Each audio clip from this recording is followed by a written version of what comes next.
This is something that I haven't discussed in a little bit. I tend to recycle topics, but as I'm learning and evolving and growing within, I obviously have more to offer, more advice, and this is my jam. So I love sharing my jam with all of you.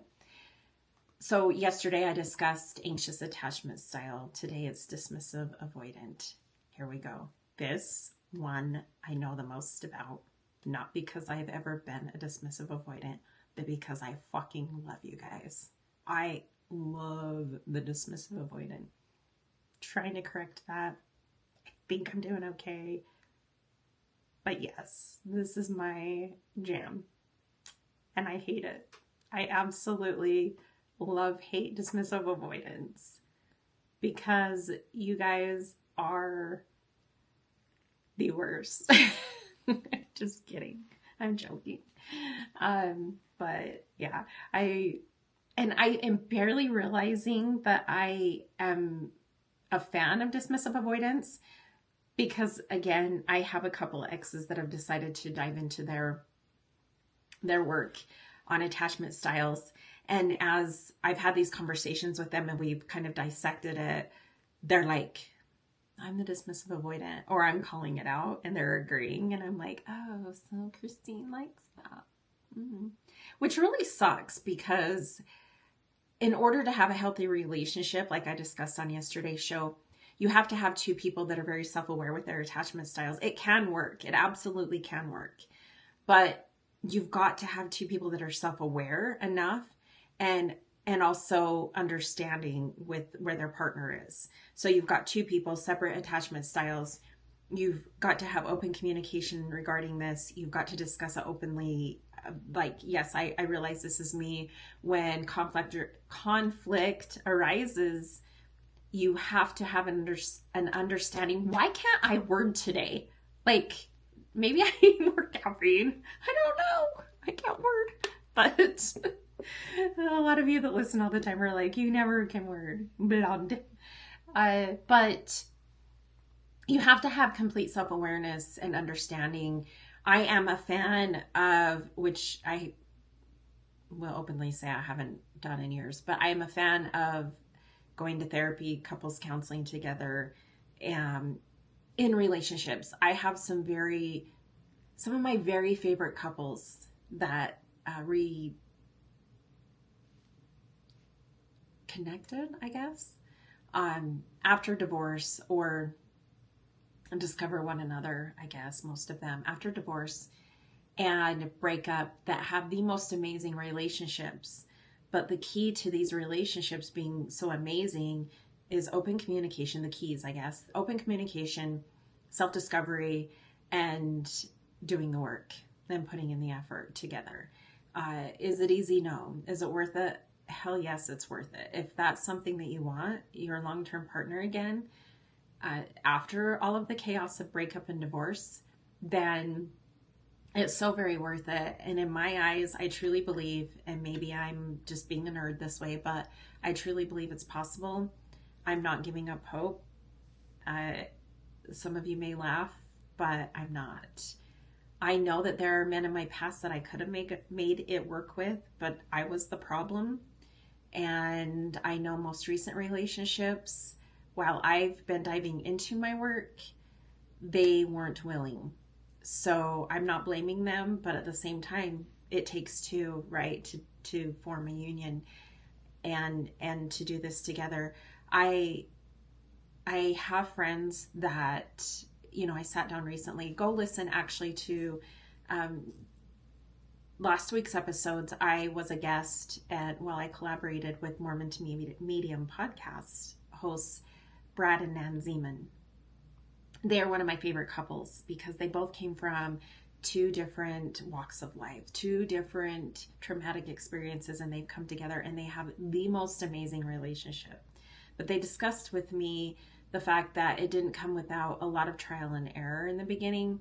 It came with some therapy. They still continue to work on themselves. They are very self-aware of where they're at. Nan discussed with me, she's like, yeah, I'm codependent. And, Brad has his own stuff. I don't think he and I one-on-one discussed that. But they've got this beautiful union because they're both self-aware and they know how to hold space for their partner and be understanding because they really want it to work. They laugh a lot together. Like, I so want what they have. I told them, like, oh, you guys have the most beautiful thing. But again, it comes with work. We're not going to meet someone and automatically just, oh, it's going to be great. We're just not at this point in life. After divorce and breakup, after all of the trauma, after everything that you have collected in your emotional backpack, I like to call it, it is going to be tough. Not after some self-reflection, some work on yourself, read some books, podcasts, listen to some podcasts, go to therapy, do your work. It's a lot, but I absolutely love it. I think I'm addicted to self-improvement. I really do. Sometimes I reach out to my therapist and I'm like, so am I a narcissist? And he laughs. He's like, Key, right there. You just asked me. But he just kind of laughs at me because he's like, stop it.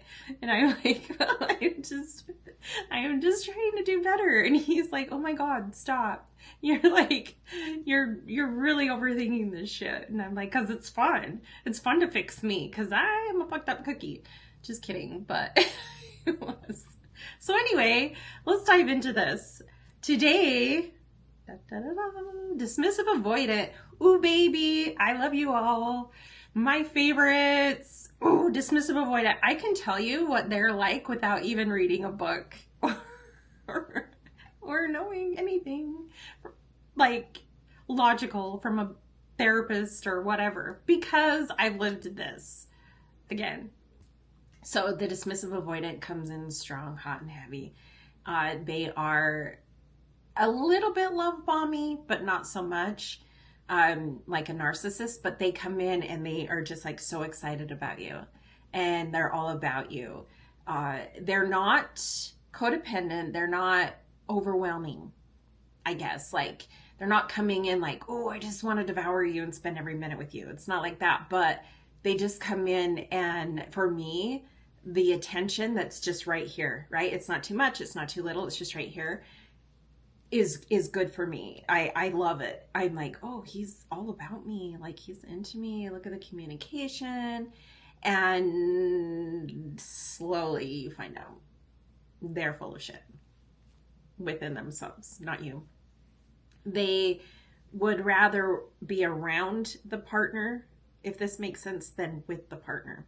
They dive into work. They dive into hobbies. They completely wear a mask that I'm happy, everything's okay, my life is great.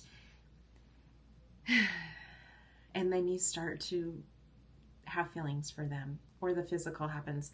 I know with some of them, as soon as the dating takes a step to physical, which I try really hard to wait for, I really do, but I'm such an affectionate person that I will fully admit it's hard for me to wait too long.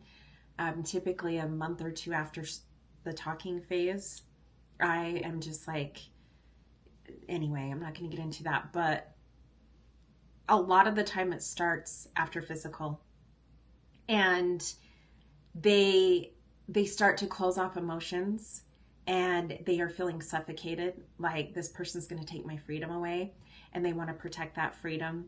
They don't want the commitment. They say they do, they think they do, but internally they really don't, because they're so terrified of it. They have a habit of thinking about their past, their single days, their old relationships, and the good things only in those old relationships. They start to compare that. They chase this false idea of someone else. What they don't realize is their idea is just that, it's pseudo. It is not this realization of like, oh, maybe I should go back to that. And I'm one of those that they come back to as well when they're in the next thing. It's just an illusion. There's no truth in that, right? If something didn't work, there's a reason why it didn't. So they find themselves in this repetitive pattern of picking up someone that they're super interested in. And I am not saying that these men are not interested in me, have not been. I feel like they truly were. But they get in this repetitive cycle of 3 to 6 months, and then it starts to get to where their feels are there and they have to sabotage, and they will continue to do this. And I feel like I went through this stage as well. Why have I been a lot of the attachment styles? Good God.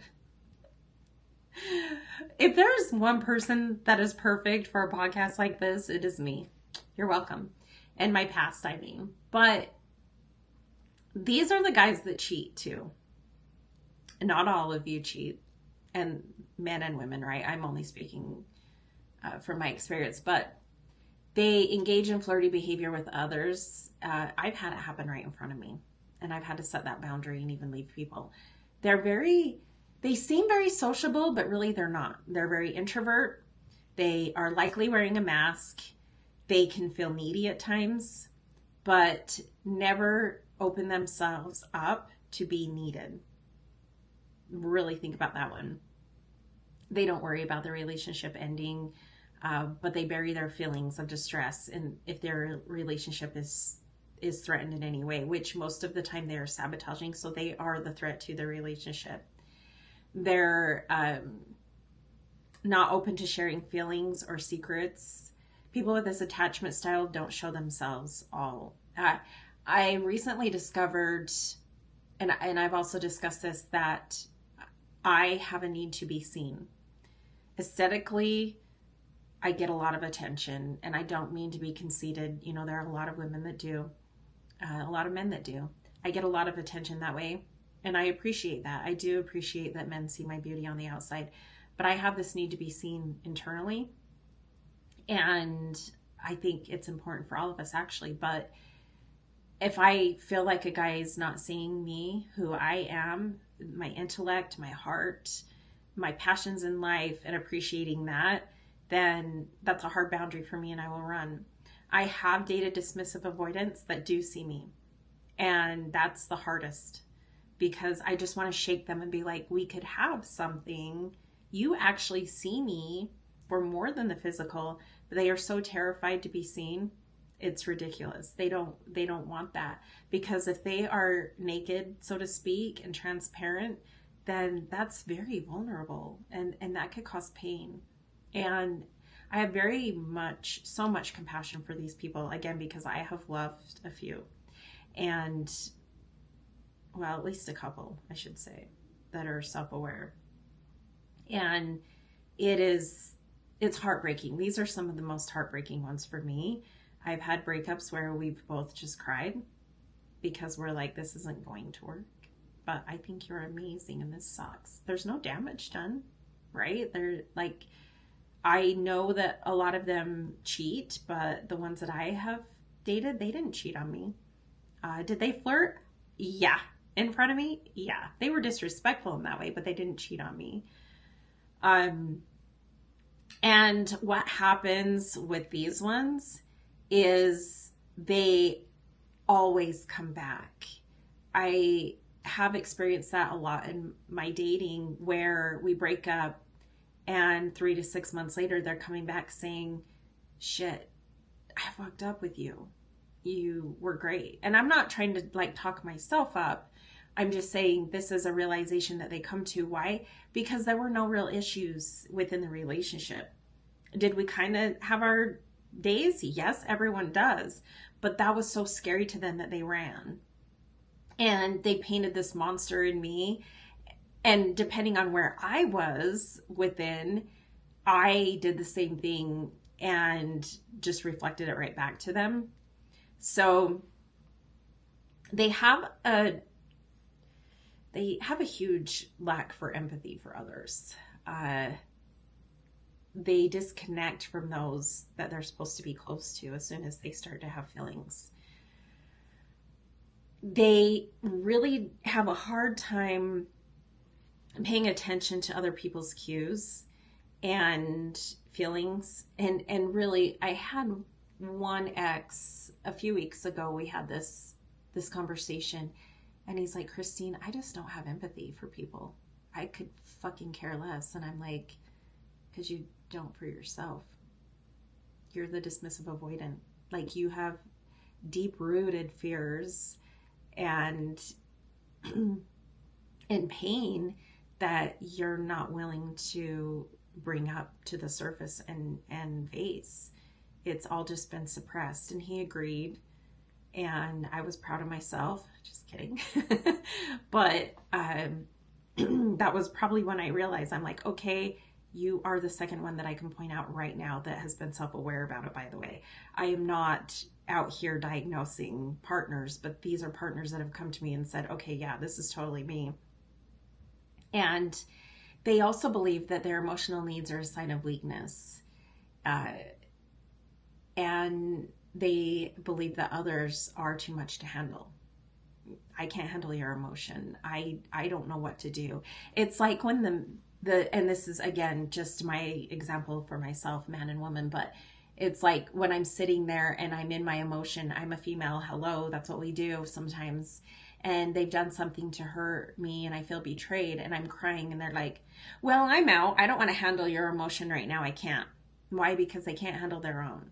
And so I have so much empathy for these people and understanding, not because I've been it, because again, I've loved these people, still have respect for them. I'm super proud of a couple of them that I know because they are self-reflecting and they do want to do better and they are for their next partner, which I am so happy for them. But it's a very deep-rooted pain from childhood of not feeling seen or heard. These are the ones that as you were a child, you probably had to basically raise yourself.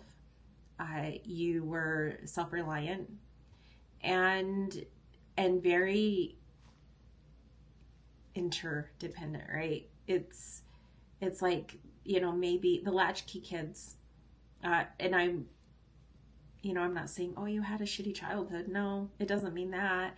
It just means that you had to learn at a very young age that your feelings did not matter, or you felt like your feelings did not matter. And so instead of self-regulating, you just pushed it down. And eventually that creates this pattern of not getting too close because then you're not going to get hurt. And it's hard. None of us want to be hurt, right? We all try to avoid that. But at the same time, if you don't try, you're never going to know. And that's a rule that I have had to implement in my life. And while I'm not, again, for everyone is not for me, and I'm not going to entertain every man that tries to gain my attention or gives me attention. But I also, those that I feel like are worth it and that I'm very into, I feel like it's okay to hurt. It's okay if it causes pain because I tried. And also you will learn from that. However, don't get in an abusive cycle. Some of us, which I'll discuss in the next episode, will find ourselves getting in that because you're too understanding of their attachment. It's, again, I cannot express it enough and discuss it enough that you need to set hard boundaries for yourself and for your partner, and you need to love yourself enough to walk away if your partner is showing signs of these attachment styles and it's not working for you and it becomes abusive or toxic, which again, it can. The only way it's not going to become toxic is if you have two people that are self-aware, that are very open and honest about their attachment styles within themselves and with you, and willing to do the work. I am one that's very open. If a partner comes to me and says, hey, so this is how I need to feel seen and heard and loved, and this is how I show it, I'm like, cool, same here. And if you have two people that are doing that for one another, you got this, because we were not all raised the same. We were conditioned differently. We come from different backgrounds, different attachment styles, different lives.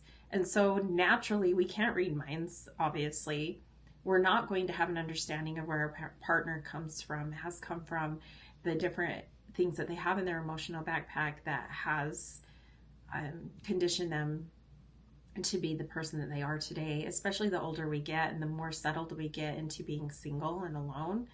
Like, we may want a partner, but you're just settled and okay. And so it's really hard. And self-reflection isn't always fun until you get through it and get past it and start to do the work. And then again, it's amazing.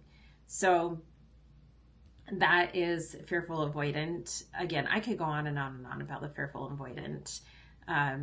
When they come back to me, I will never go back to a fearful avoidant, but when they come back around to me and we can be friends and have this conversation, I love the aha moments that we share where I'm trying to discuss this with them. And I'm not, again, trying to diagnose, but we're trying to dissect, what went wrong and what were you feeling at the time? And they discover that and they're like, wow, you're right. Like, I am that person. And I want to fix this. I will be cheering you all on because that's truly amazing. And even if it, was because I was the one that you dated, I don't know why that is a thing. But I'm the catalyst for healing. I don't want to be that girl anymore, by the way. I don't want to be that girl. But that's what I've discovered with the fearful avoidant. And in the next episode, dismissive avoidant, I just gave it away. In the next episode, I'll be discussing the fearful avoidant. That one is interesting, and I do understand this one firsthand. So thank you again to all of you who like, listen, and subscribe. And give me the love. Love you all. Until next time.